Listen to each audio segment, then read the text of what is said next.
Hey playa, have you ever been stuck in a boring conversation before? If you have, there's a few simple ways to spin it to make that conversation interesting, and I'll explain exactly how to do that right after this.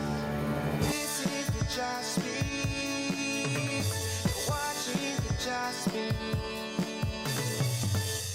Now before we get into what makes a fun conversation, we need to look at the things that you are doing in your life.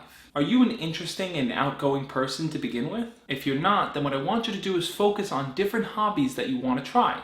It could be anything like playing sports, learning an instrument, making videos, anything you want to do. Being a fun person helps you avoid talking about boring things. Because think about it, if you're not excited to talk about the things that you do, why would someone else be excited to listen? Along with becoming interested in things, I want you to become interested in people. Try to find out their backstories, their dreams, their interests, just generally what makes them who they are. When you're naturally curious about someone, questions will roll off the tongue, and that person will greatly appreciate the fact that you're letting them speak about themselves and share the things that they like. Defaulting to phrases like, "So, what are you up to?" can really come off sounding like, "Hey, I've got nothing to say and I'm hoping you fill in the gap, so please don't let this conversation die." Try your best to avoid generic statements like that. But I get it. Sometimes you run out of things to say and it just comes out. A simple fix for that is to tweak it a little bit and make it more personal by saying something like, "So, what do you usually end up doing on Tuesday nights?" Or, "Are there any good TV shows on Tuesdays that you like to watch?" Being specific gives context to the question and makes it a whole lot easier for the person to not give a generic answer.